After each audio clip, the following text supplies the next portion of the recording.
بسم الله الرحمن الرحيم والصلاة والسلام على الأشرف المرسلين سيدنا محمد وعلى آله وصحبه أجمعين أما بعد السلام عليكم ورحمة الله. Nous allons aujourd'hui, Inch'Allah, terminer cette série de vidéos sur la prière. En effet, nous avons vu dans les vidéos précédentes les conditions, les piliers et les obligations de la prière. Nous allons aujourd'hui, Inch'Allah, parler des sunan. Contrairement à ce que l'on a vu précédemment, les sunan n'annulent pas la prière et ne nous obligent pas à réparer entre guillemets cette dernière si nous ne la faisons pas.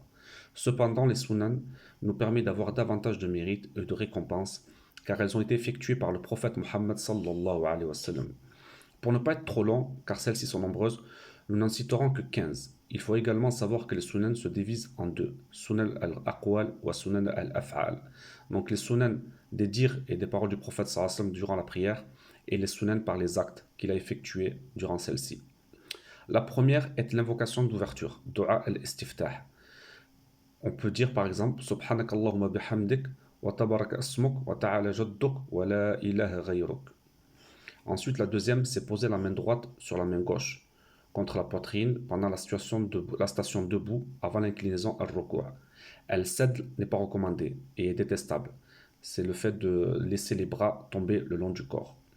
La troisième, c'est lever les mains en ayant les doigts joints à hauteur des épaules ou des oreilles durant le premier takbir qu'on appelle at-takbiratul ihram.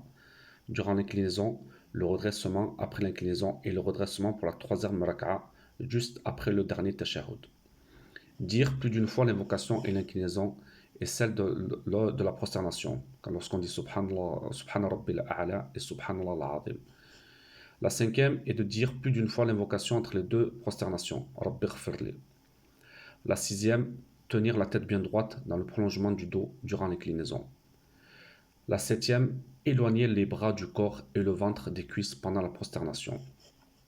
La huitième, lever les avant-bras du sol pendant la prosternation pour ne pas ressembler à la position du chien.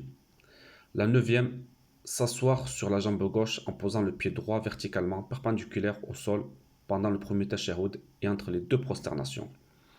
La dixième, poser la fesse gauche sur le sol en posant le pied droit verticalement perpendiculairement au sol et en faisant glisser le pied gauche sous le tibia droit durant le dernier tashahhud. La onzième, diriger l'index vers la qibla dans le premier et le deuxième tashahhud au début jusqu'à la fin et le bouger lors des invocations. La douzième, l'invocation dans le dernier tashahhud. En effet, après le tashahhud, le dernier, on peut faire des invocations qui ont été recommandées par le prophète Mohammed sallallahu alayhi wa sallam.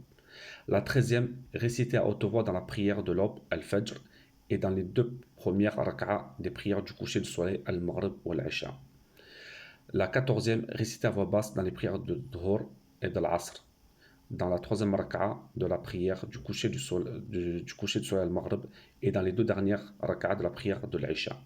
Et enfin la quinzième, réciter d'autres versets du Coran après Aswat al-Fatiha. Voilà pour cette vidéo, j'espère qu'elle vous a plu. Wassalamu alaikum wa rahmatullahi wa barakatuh.